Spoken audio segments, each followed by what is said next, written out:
दोस्तों, जनहित भारत में आप सभी का स्वागत है। दोस्तों, आज हम पीएम मोदी के नेतृत्व में बनने वाली गठबंधन सरकार के बीच मतभेदों को लेकर बात करेंगे और देखेंगे कि जिन विषयों को चुनाव में बीजेपी ने सबसे बड़ा मुद्दा बनाया था, उन्हीं मुद्दों को छोड़कर कैसे सत्ता पाने के लिए बीजेपी जेडीयू और टीडीपी के आगे घुटने टेकने के लिए तैयार है और जेडीयू और टीडीपी किसी भी हाल में बीजेपी से अपनी मांग मंगवाने पर अड़े हुए हैं, जो मांग इंडिया गठबंधन की भी थी। तो क्या बीजेपी अब बुरी तरह फंस चुकी है? और अगर बीजेपी को सरकार बनानी है तो इंडिया गठबंधन के ही नक्शे कदम पर चलना होगा। उसके बाद तृणमूल कांग्रेस के उस दावे का भी जिक्र करेंगे जिसमें टीएमसी ने कहा है कि बंगाल में बीजेपी के कई सांसद और विधायक हमारे संपर्क में हैं और कमलनाथ का भी यही कहना है कि नीतीश बाबू और चंद्रबाबू नायडू पर हमारी नजरें बनी हुई हैं। तो चलिए सबसे पहले बात कर लेते हैं बनने वाली एनडीए सरकार की समस्या को लेकर। दोस्तों, मोदी और अमित शाह का भाव राजनीतिक मंडी में मात्र दो दलों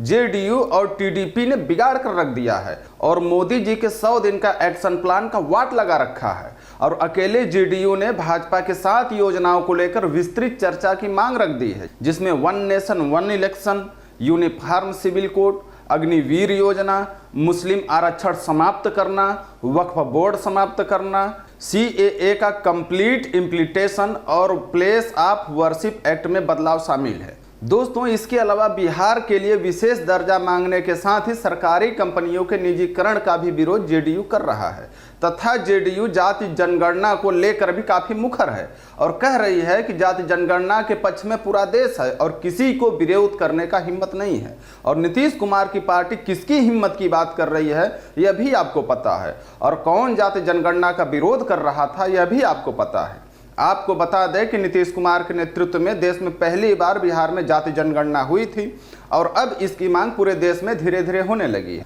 ताकि किस वर्ग के पास कितनी संपत्ति है इसका आकलन किया जा सके और उसके अनुसार संपत्ति का समान वितरण करने का फार्मूला तैयार किया जा सके, जिससे गरीबी और अमीरी के बीच की खाई को पाटा जा सके। जेडीयू ने अग्निवीर योजना पर भी सवाल उठाए। तो क्या एनडीए सरकार को यदि सरकार चलाना है तो अग्निवीर योजना समाप्त करनी पड़ेगी और जाति जनगणना भी करवानी पड़ेगी, जो इंडिया गठबंधन की भी मांग थी। और इतना ही नहीं, जिन मुसलमानों के खिलाफ प्रधानमंत्री मोदी खुलकर ध्रुवीकरण करने की कोशिश चुनाव में कर रहे थे, उन्हीं मुसलमानों का पक्ष लेते हुए टीडीपी ने साफ कह दिया है कि मुस्लिम आरक्षण का सेफगार्ड होना चाहिए। टीडीपी ने अपना स्टैंड क्लियर कर दिया है और कहा है कि यदि वक्फ बोर्ड को समाप्त करने का फैसला लिया जाता है तो टीडीपी सबसे पहले अपने ऊपर के संगठनों से बात करेगी, उसके बाद ही सरकार को सहयोग करेगी, क्योंकि किसी भी धर्म को लेकर ऊंच नीच की भावना हमारे अंदर नहीं है। दोस्तों, टीडीपी और बीजेपी की विचारधारा हमेशा से ही अलग रही है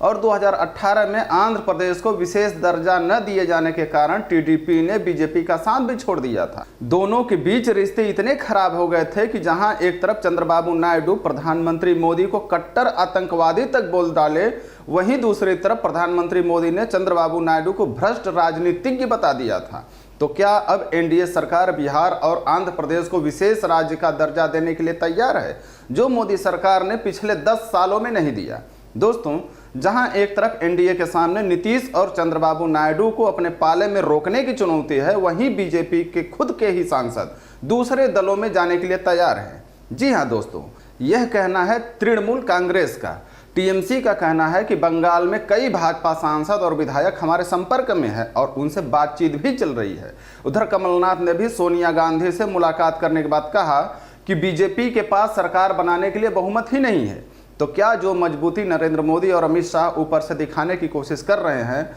वास्तव में वह मजबूती है ही नहीं और अंदर से एनडीए गठबंधन पूरी तरह खोखली है और इसी खोखलेपन को छिपाने के लिए मोदी जी और अमित शाह बार बार इंडिया गठबंधन को नीचा दिखाने का प्रयास कर रहे हैं। साथ ही अन्य छोटे दलों का सहयोग लेने के लिए बार बार फोन कर रहे हैं, क्योंकि सरकार बन भी जाएगी तो कभी भी कुछ भी हो सकता है। धन्यवाद।